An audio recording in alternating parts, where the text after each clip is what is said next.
नमस्कार, ये आकाशवाणी चंडीगढ़ है। अब आप चंदन शर्मा से प्रादेशिक समाचार सुनिए। पहले इस बुलेटिन के मुख्य समाचार। केंद्रीय गृह मंत्री अमित शाह ने आज अमृतसर, लखनऊ सहित fast track immigration trusted traveller programme का उद्घाटन किया। हरियाणा के मुख्यमंत्री नायब सिंह सैनी ने प्रदेश में स्वच्छता अभियान कार्यक्रम की प्रगति की समीक्षा की। फरीदाबाद, मानेसर और गुरुग्राम में कचरे से ऊर्जा बनाने वाले संयंत्र लगेंगे। केंद्रीय सहकारिता राज्य मंत्री कृष्णपाल गुर्जर ने खादर क्षेत्र के बाढ़ प्रभावित गांवों का दौरा किया। कहा, सरकार मुस्तैदी से लोगों के साथ खड़ी है। जीएसटी परिषद द्वारा जीएसटी की दरों में की गई कमी की Panchkula chamber of commerce and industry ने सराहना की। और जींद जिले में डेंगू के 18 मामले मिले। अंकुश लगाने के लिए विशेष अभियान चलाया गया। अब समाचार विस्तार से। केंद्रीय गृह मंत्री अमित शाह ने आज वीडियो कॉन्फ्रेंसिंग के माध्यम से अमृतसर, लखनऊ, तिरुवनंतपुरम, त्रिची और कालीकट हवाई अड्डों पर fast track immigration trusted traveller programme का उद्घाटन किया। इस कार्यक्रम का उद्देश्य तेज, सुगम और सुरक्षित इमिग्रेशन क्लियरेंस के साथ अंतर्राष्ट्रीय आवागमन को सुगम बनाना है। ये कार्यक्रम ई गेट या स्वचालित सीमा द्वारा पर चलेगा, जिससे इमिग्रेशन क्लियरेंस प्रक्रिया में मानवीय हस्तक्षेप न्यूनतम होगा। इस अवसर पर श्री शाह ने कहा, कुल 13 एयरपोर्ट का एक साथ आज कार्यवाही शुरू हो रही है। सुनिश्चित रूप से बड़ा फायदा हुआ है। कोई लंबी लाइन नहीं, कोई मैन्युअल चेकिंग नहीं, कोई विलंब नहीं। सिर्फ 30 सेकंड में इमिग्रेशन क्लियरेंस मिलता है। अब तक लगभग 3 लाख यात्रियों ने इस पोर्टल पर पंजीकरण किया है।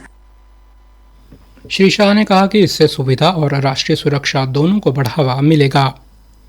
हरियाणा के मुख्यमंत्री नायब सिंह सैनी ने आज प्रदेश में स्वच्छता अभियान कार्यक्रम की प्रगति की समीक्षा हेतु एक उच्च स्तरीय बैठक की अध्यक्षता की।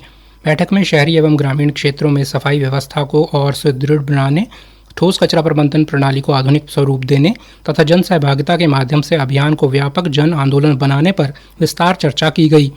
बैठक में शहरी स्थानीय निकाय मंत्री विपुल गोयल भी मौजूद रहे। मुख्यमंत्री ने अधिकारियों को निर्देश दिए कि विशेष रूप से गुरुग्राम और फरीदाबाद के लिए एक समग्र और विस्तृत कार्य योजना तैयार की जाए, ताकि इन जिलों में ठोस कचरे के निस्तारण की समस्या का स्थायी समाधान सुनिश्चित हो सके। उन्होंने कहा कि साफ सफाई के प्रयासों को धरातल पर उतारने के लिए आधुनिक तकनीक और वैज्ञानिक तरीकों का उपयोग किया जाए।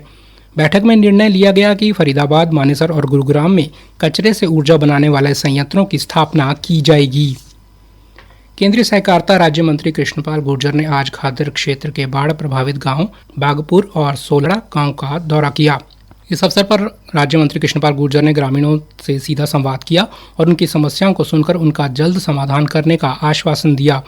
केंद्रीय सहकारिता राज्य मंत्री ने कहा कि केंद्र सरकार एवं राज्य सरकार इस प्राकृतिक आपदा के दौरान मुस्तैदी से लोगों के साथ खड़ी है। एक हमने पीडब्ल्यूडी के अधिकारियों को निर्देश दे दिए, जितनी भी सड़कें खराब हुई हैं, आवागमन बाधित हुआ है, सबसे पहले उस आवागमन को चालू किया जाए, उसको रिपेयर करके फिर सारी सड़कों के एस्टीमेट बनाकर अप्रूवल लेकर टेंडर लगाकर उन सड़कों को बनाया जाए।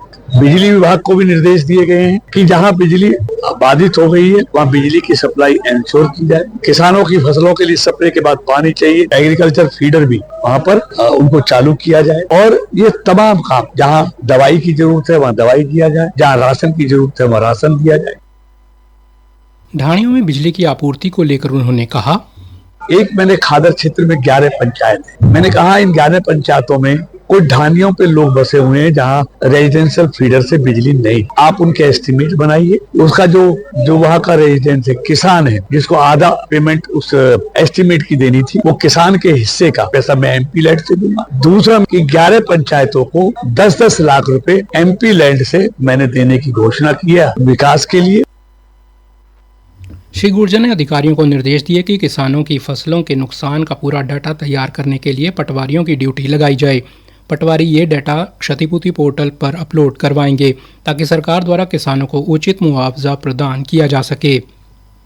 जीएसटी परिषद ने जीएसटी संरचना को 4 स्तरीय संरचना से सरल बनाकर 5% और 18% की 2 स्तरीय संरचना में बदल दिया है, जिसका सब ओर से स्वागत हो रहा है। इन सुधारों से कई वस्तुओं पर लगने वाले जीएसटी की दरें कम हो गई हैं। जीएसटी की नई दरें इस महीने की 22 तारीख से लागू होंगी।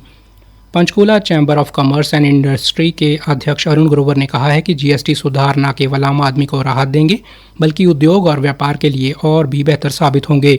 उन्होंने सुधारों का स्वागत करते हुए कहा, Panchkula chamber of commerce and industry का चेयरमैन होने के नाते सरकार ने ये जो जीएसटी के रिफॉर्म्स लेके आए हैं, इसका मैं बहुत बहुत स्वागत करता हूँ। मैं आशा करता हूँ कि इन रिफॉर्म्स के कारण महंगाई कम होगी, जरूरत वाली चीजें बहुत सस्ती होगी और इससे प्रोडक्शन भी बढ़ेगी और हमारी जीडीपी भी बहुत ज्यादा बढ़ेगी और हमारा जो गोल है 5 ट्रिलियन इकोनॉमी को टच करने का, वो हम अपने गोल के समय से पहले ही टच कर लेंगे।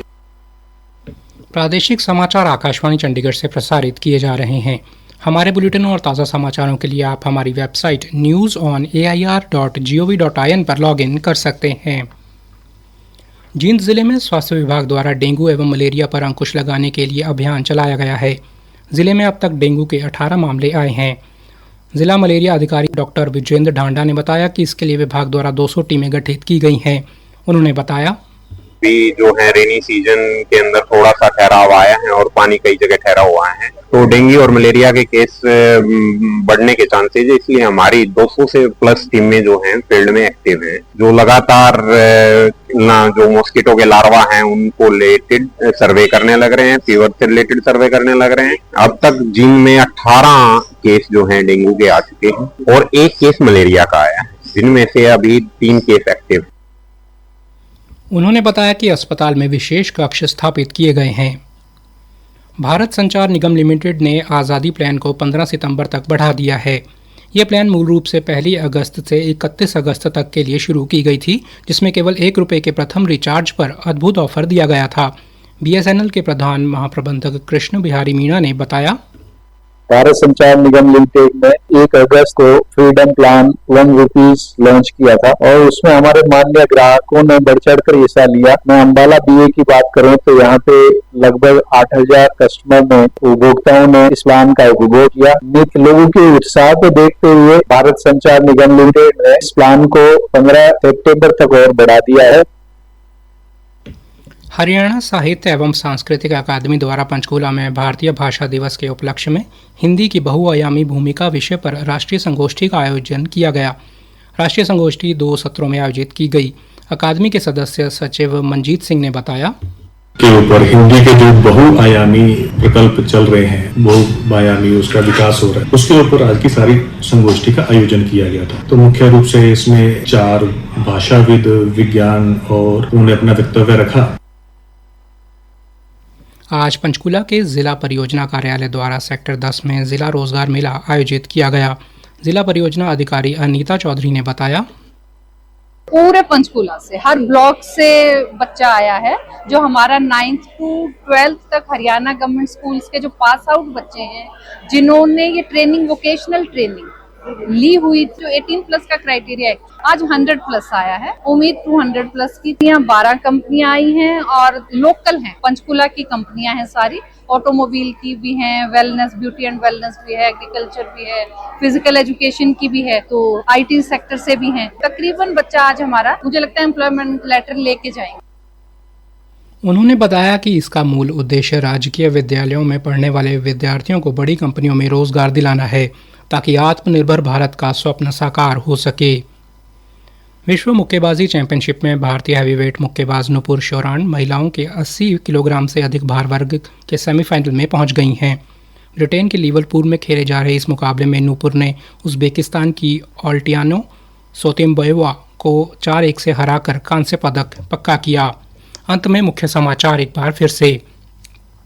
केंद्रीय गृह मंत्री अमित शाह ने आज अमृतसर, लखनऊ सहित fast track immigration trusted traveller programme का उद्घाटन किया। हरियाणा के मुख्यमंत्री नायब सिंह सैनी ने प्रदेश में स्वच्छता अभियान कार्यक्रम की प्रगति की समीक्षा की। फरीदाबाद, मानेसर और गुरुग्राम में कचरे से ऊर्जा बनाने वाले संयंत्र लगेंगे। केंद्रीय सहकारिता राज्य मंत्री कृष्णपाल गुर्जर ने खादर क्षेत्र के बाढ़ प्रभावित गांवों का दौरा किया। कहा, सरकार मुस्तैदी से लोगों के साथ खड़ी है। जीएसटी परिषद द्वारा जीएसटी दरों में की गई कमी की Panchkula chamber of commerce and industry ने सराहना की। और जींद जिले में डेंगू के 18 मामले मिले, अंकुश लगाने के लिए विशेष अभियान चलाया गया। इसी के साथ प्रादेशिक समाचार समाप्त हुए।